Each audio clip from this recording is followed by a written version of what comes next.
Hello and welcome to Devotional Anarchy. Today we're going to be talking about the messy truth about holding more capacity that people in the somatics world and in the coaching industry don't really talk very much about, and that you don't often see on social media. So just a funny backstory. I had a whole other episode planned that I had recorded with someone that I met during the Wealthy Woman Vault that launched in May. And it was all about how deeply ancestral money wounds live in our bodies and in our psyche. And it was fucking fire. And I erased it by mistake and I couldn't get it back. So it was such a bummer. And getting together with her, scheduling a podcast recording call with her was really hard. And yeah, so I'm really sorry that happened, but I'll probably catch up with her again and present that to you another time. And if you're watching on video, I am in my new office. I moved at the end of just a couple weeks ago. Moving was hell, but I'm here and I'm unpacking very slowly. So there's nothing on the walls, but I'm in this beautiful, beautiful little space. I am so it's so cozy and it's so perfect for where I am in my life right now. So, and yeah, and this episode I created for you today is because, I've been in the aftermath of my ex-husband's passing and the volume of work that has come in through the Wealthy Woman Vault and basically holding two full-time businesses, in half the time that I had before. I really wanted to talk about capacitation and overwhelm. And, capacitation is the central core of the work that I offer. It's the central core of you being able to build, to have, and to manage a business that generates the kind of income that supports your family, your dreams, your vision. And this, of course, goes with what I'm offering right now, which is the most affordable way of working with me one-on-one, which is a 3-month container called Wealth for spiritual entrepreneurs wanting to deepen their embodiment of revolutionary wealth and financial swagger. I had to put that in there because it's just like that confidence. It's not just confidence. It's just feeling like you've fucking got this, right? Like, what you're doing, where your money's going, and that is priceless. And included in the 3-month offer is 6 personalized, private, somatic coaching calls with me, where we really look at your attachment to money, and we sort of begin the uncoupling process of your money story with where you want to go, and really sort of opening up your nervous system capacity. You'll also get a free 90-minute financial needs analysis where we calculate your monthly expenses, gather all your assets, and really establish what are your goals, and what are your retirement needs. And then there's another part of it, like another 90-minute session, like a comprehensive financial strategy session, where we, based on that financial needs analysis, build a roadmap to what you described, like that you want to build in your life and in your business. And then you'll also get my mini course, Flex, the 5 pillars to nervous system capacitation and resilience, which you can download for free right now from my website. And I have that there so that you can continue practicing your embodiment of wealth well beyond our 3 months together. So, I want you to imagine knowing exactly how much money you need to earn every month to reach your desired life goals, and how to structure your launches so that you can make those dreams reality. I want you to imagine going on vacation and enjoying every experience without worrying about the cash running out, without feeling sort of that internal contraction and tightness. And I want you to imagine feeling confident about taking the reins of your finances and making investments that support you, your business, and your family, and that keeps your money safe, right? So this wealth of resource is available for $1,800 with the option of a 3 to 6 month payment plan, with payment plans starting as low as $300 a month. So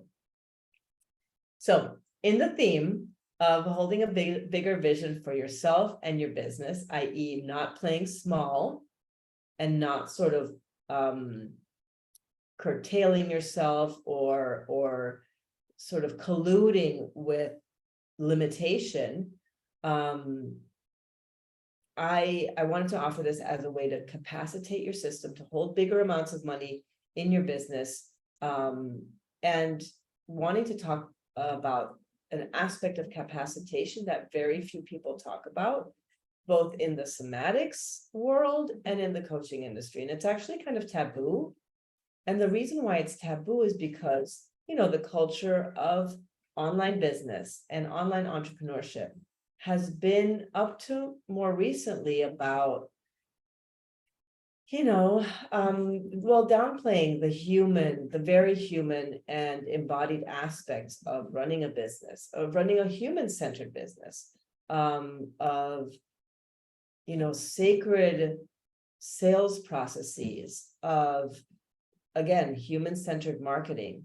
And even in the spiritual and embodiment industry, there's a tendency, particularly because of social media, to present oneself as invulnerable in ways that perpetuate a social mask of perfection, of having attained a certain level, again, downplaying the messy parts of our lives. And that's been the trend. And everything about having a human and body-centered, ethical business disrupts that pattern. And that's what I'm here to do. So as you know, capacitation is central in building a business, because you cannot build a business bigger than what your nervous system can hold. It is not possible. And if you try to do it, your body will find all sorts of kinky ways to, quote unquote, sabotage your efforts in order to keep you in a safe and familiar place, right? Like, I don't believe in sabotage. I believe in your body attempting to create safety in ways that are sometimes unhelpful, that are sometimes not adaptive and not in alignment with what your soul desires from your life. So I want you to think of capacity like a cup. You can have a cup the size of Lake Michigan, and you can also receive at that level, right? It'll be a mirror to what you can receive.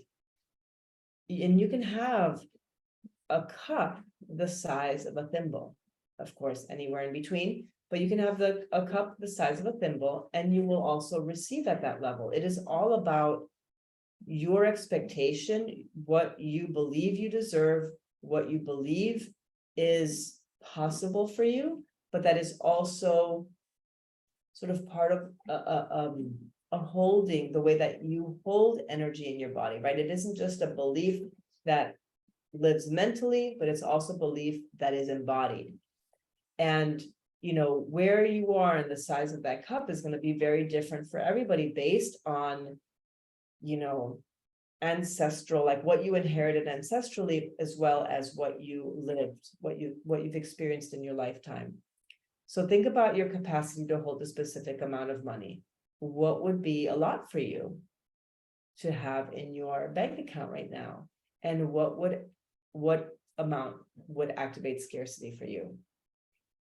And it's really interesting traveling, because when you travel, other currencies have, obviously, like, 10,000 pesos in Mexico is not $10,000 in US dollars. And so, like, even dealing with different currencies really can challenge you to think about, like, oh yeah, that amount that feels high, but it actually isn't high. And so you're having to adjust there, right? And sometimes it can be a challenge. So think about your capacity to hold a specific amount of money. What would be your edge? What would be a lot for you? What would activate scarcity for you? And what's a lot for one person is different for another person, right? Big amounts of money that are outside of that cup, outside of your container, they activate very subtle forms of fear, which is really just unfamiliarity and uncertainty, right? That is a very subtle fear response that oftentimes we're barely able to track, and that activate the 5 different relational patterns I talked about in one of the expert classes as that was part of this launch. And when we think about people like lottery winners, we've all heard the story about lottery winners who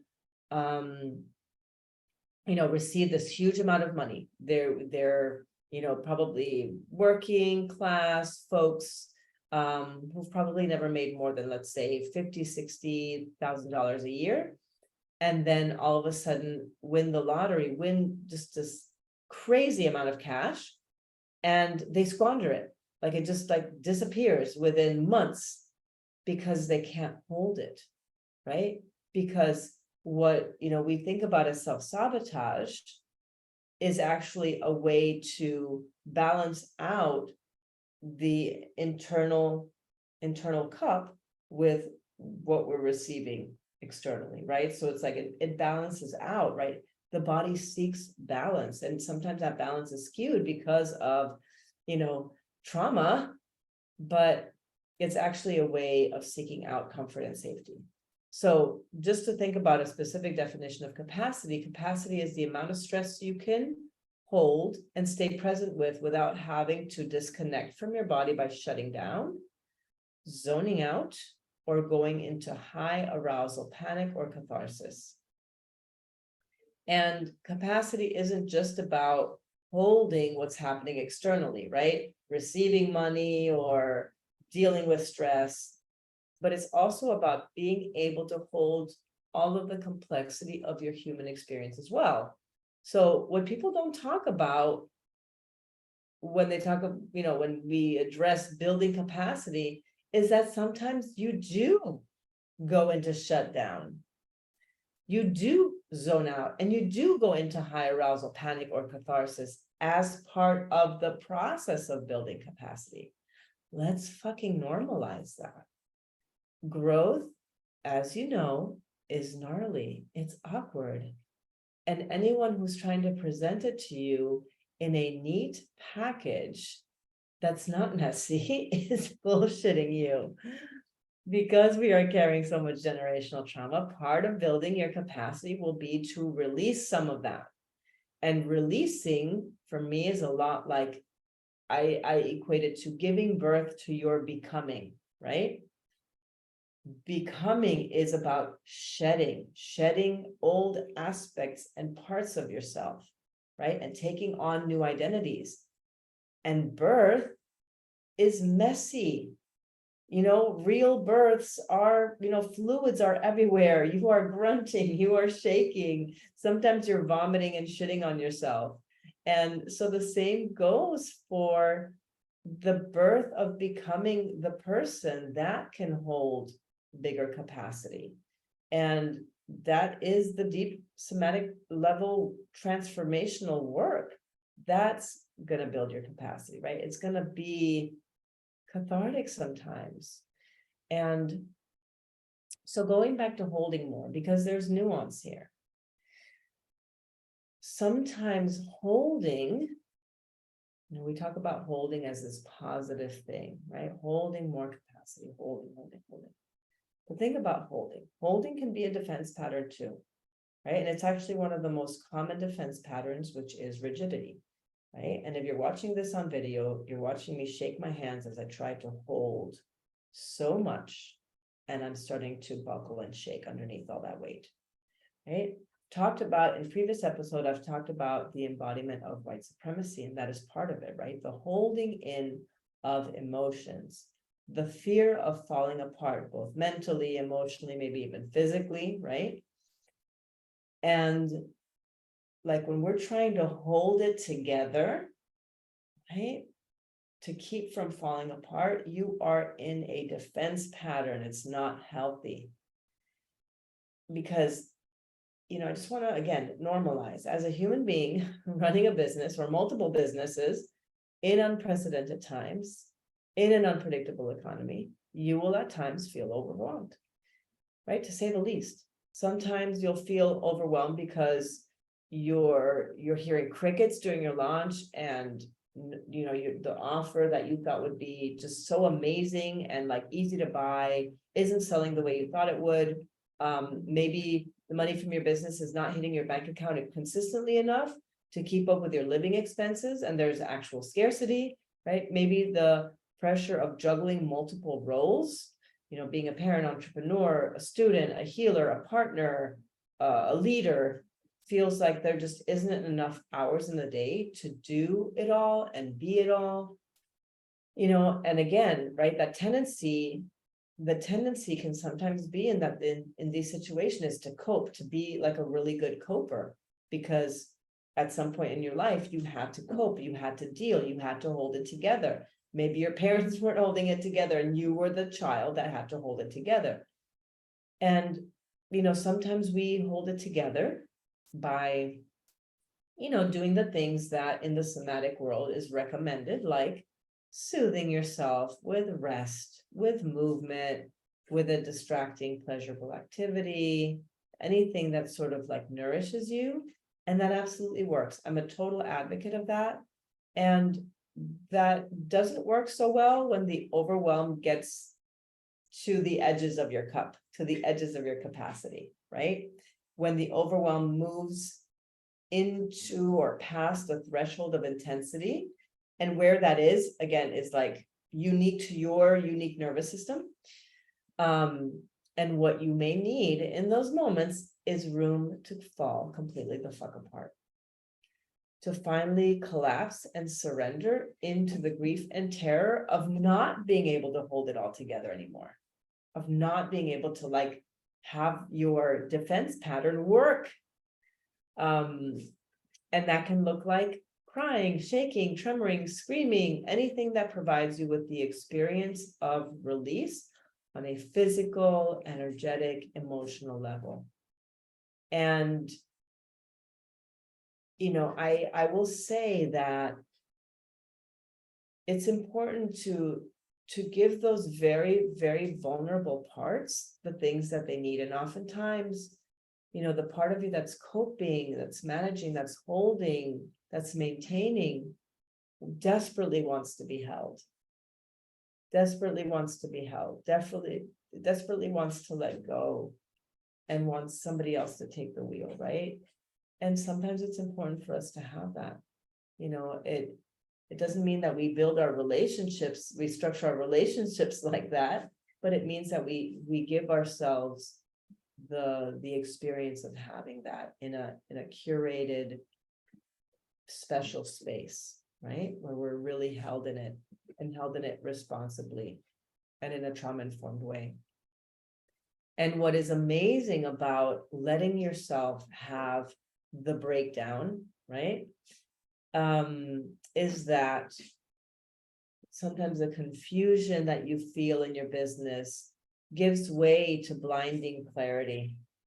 Sometimes your inability to sort of hold the vision or see the vision gives way to a big expansive vision after release work. Sometimes you have like really big aha insight moments, right, on the other side. And that's what capacity building sometimes looks like, to go to that uncomfortable edge and actually flood a little bit and actually kind of like lose it a little bit. A lot of the current, narrative in the somatics world is about not going into overwhelm. And, generally speaking, I'm an advocate of that. We don't need to have our system in overwhelm. It's not healthy. And sometimes, in the somatics world, we can get obsessed with regulating. We can get obsessed with, we gotta kind of keep ourselves within this boundary, within these limits. Well, sometimes that doesn't happen. Sometimes it's not possible. And life in, like late stage capitalism is dysregulating as fuck. And but the key is not to get dysregulated. It's not to get dysregulated, because sometimes you will get dysregulated. The key, I believe, is when you get dysregulated, to have the right supports in place. Like, it's not dysregulation that makes the difference. It is being held in it where the healing happens, where the transformation actually happens. It's always about the witness, whether the witness is you, just you, or if it's with another person, whether, that's a therapist, a coach, a friend, right? It is about the witness to the part that is overwhelmed, that is anxious, that is so afraid, that feels like it's all too much. Those very vulnerable parts are the ones that we need to take care of. And I said, like I said earlier, you know how it goes. The breakdown leads to the breakthrough. That's exactly what I'm talking about today, about building intentional spaces for you to break the fuck down. And that's why, like I said, it's important to have community, supports in place, so that can hold you in those moments, preferably someone professional. But the point is that the reason why I'm emphasizing that part is that we don't often, especially as leaders, especially as healers, as space holders, we don't often give ourselves a space to fall apart, because we're so busy, because our lives are so fast, and because we fear not being able to pull ourselves back together again. But nothing can be further than the truth. It is actually like allowing it, being willing to feel it all, that actually gives rise to the next level, the capacitation, that stretch moment. And the mindset falls into place, the vision starts to hit, or the vision opens. So these are some vital notes on emotional fluency that, again, embodiment folks don't often talk about, the somatics industry doesn't really address. And I feel like it was just really important to name as part of our conversation about capacity and opening to receive more wealth, whether it's relational wealth or financial wealth or health wealth, all of those things. It's all tied in together. All right.